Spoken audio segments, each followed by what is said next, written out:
Do you know who's behind your email? What do they fund? Are they building a culture you want to be a part of? This Advent, break up with big tech and reboot your email with Fidei. Look us up, Fidei, and there's a link in the description box below. That's Fidei, how Catholics send email.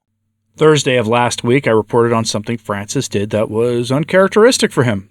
He wrote a short, concise letter that didn't necessarily reference his own writings. The letter was unambiguous, and it basically told the German bishops, once again, not to pursue their heretical and schismatic synodal way they recently relaunched after the church-wide synod because, well, it's schismatic. That's why they did it. He didn't say it as bluntly as that, but it was the message, not to go into schism. The responses in the comments for my video on that were what you'd expect. People pretty much were split between being hopeful about this and others either being skeptical or just laughing it off because until he announces an apostolic visitation and he gives a few of these schismatic bishops the Bishop Strickland treatment, any such messaging from Francis just can't be trusted. And I'm inclined, unfortunately, to agree with that last sentiment, that we shouldn't trust it. But that doesn't mean that the message from Francis wasn't received loud and clear by the German Catholics.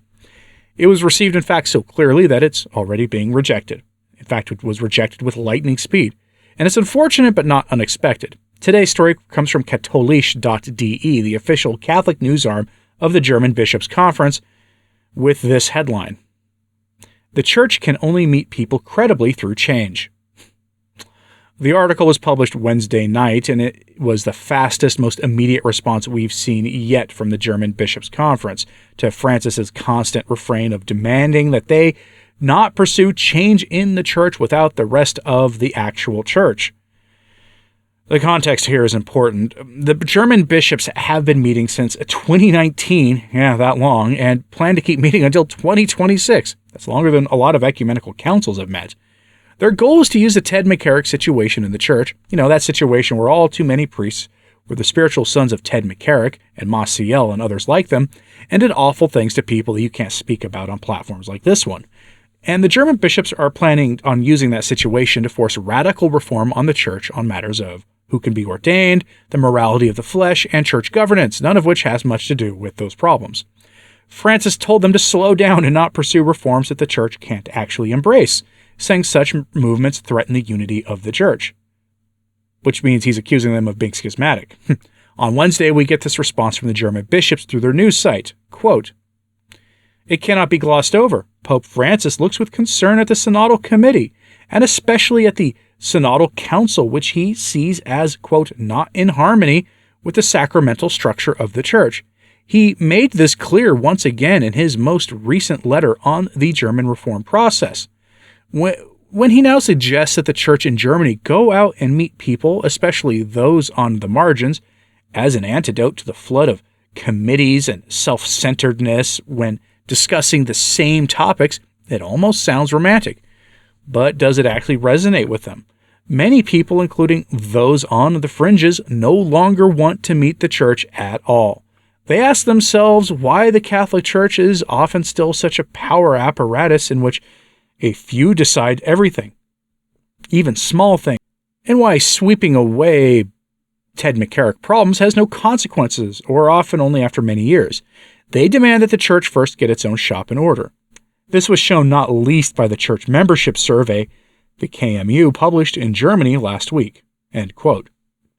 Now, the church membership survey in Germany, it was a survey of the faithful in that country. It asked the laity about various issues in the church, including their mass attendance and the usual questions you'd expect, as well as all the rather messy questions that the survey here is going to focus on. And we'll go back to that story about the German bishops ignoring Francis's demands and heading towards schism, but let's first look at the same outlet reporting on the attitude of German Catholics, because that topic is directly relevant to what's driving the schismatic tendencies of the German bishops and clergy.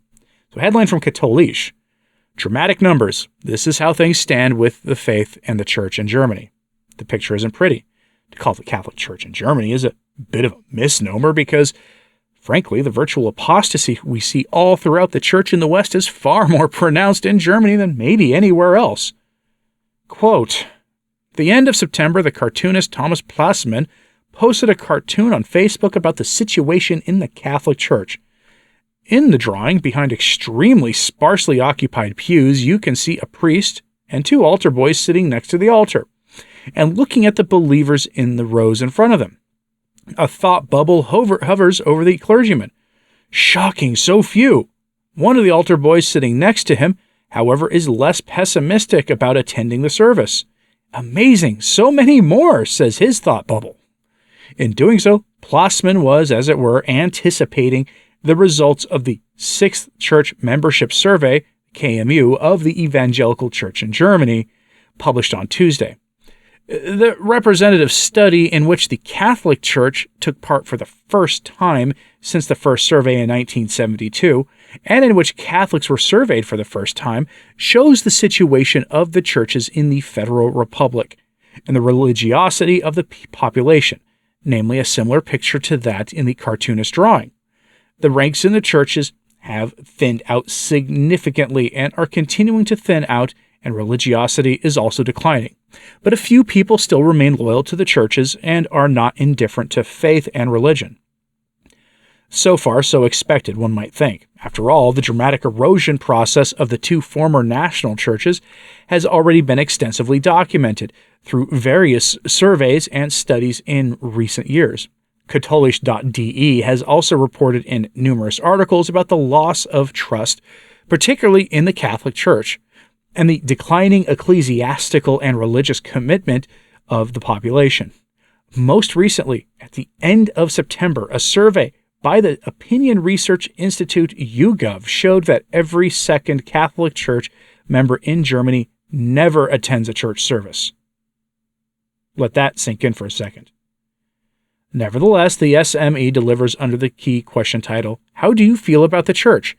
Also some new findings and deeper insights that classic yes-no surveys usually cannot offer.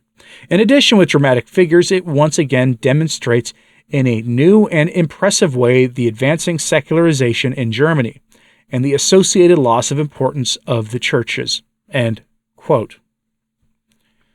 All right, so that article goes on to say that only 4% of Catholics in Germany are believers by self-admission, meaning that they go to Mass on a regular basis and try to live the faith. 4%! There is functionally no church in Germany because, remember, the radical modernist activists at the Synod from Germany are among those believers. And for Protestants, that number is 6%, by the way.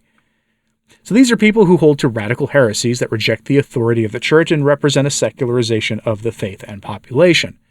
The changes to the faith the German bishops want to impose are designed to try to get those who've apostatized back, but what these so-called reformers fail to realize is that they'll just alienate the remaining 4%.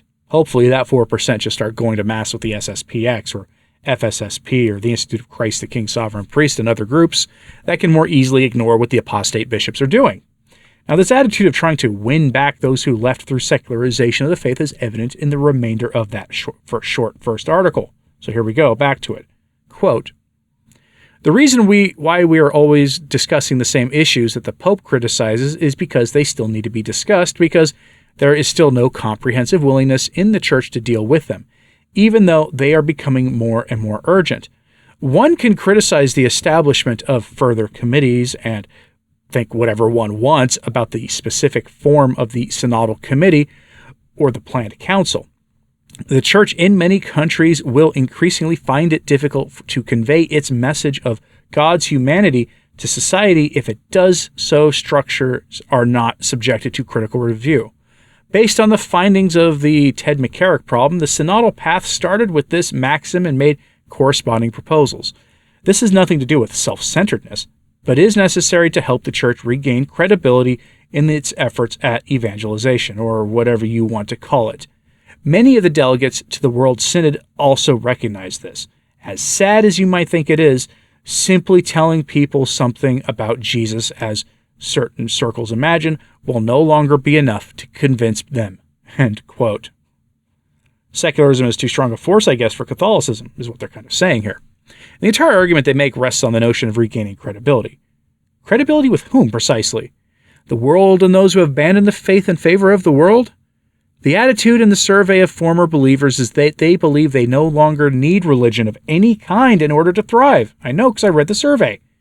They may believe in some vague god of their own creation and call it being spiritual, but the truth is they've abandoned the church because of the problems made possible by the toleration of the James Martin sin in the ranks of the clergy, as that sin is a near total constant with the activities of Ted McCarrick-type priests, and those he caused misery to. That's the truth about the situation. You put that in an environment of increased secularization and sins of the flesh being normal, and this is what you get. And what the German bishops and their lay allies fail to grasp is that they will accomplish nothing but the ruin of souls by continuing to argue for laity running the church and changes to the morality of the flesh as taught by the church. Only further ruin comes from what they propose. And since these proposals come from the most influential members of that remaining 4% of Germans who are still quote-unquote practicing Catholics, one has to wonder what that real percentage of faithful Catholics actually is, because these proposed reforms do not come from a place of faith and orthodoxy. What do you think about this? Are you surprised at all that the number of Catholics who still practice the faith in some way is as low as is being reported in that survey? The survey says something like half of Catholics occasionally go to Mass sometimes. Do you see a connection between that low number and the secularization of the faith? Let me know in the comments, please. And hit like and subscribe if you haven't. It does help. So does sharing this on social media. That helps too. As always, pray for the church. I'm Anthony Stine. Ave Maria.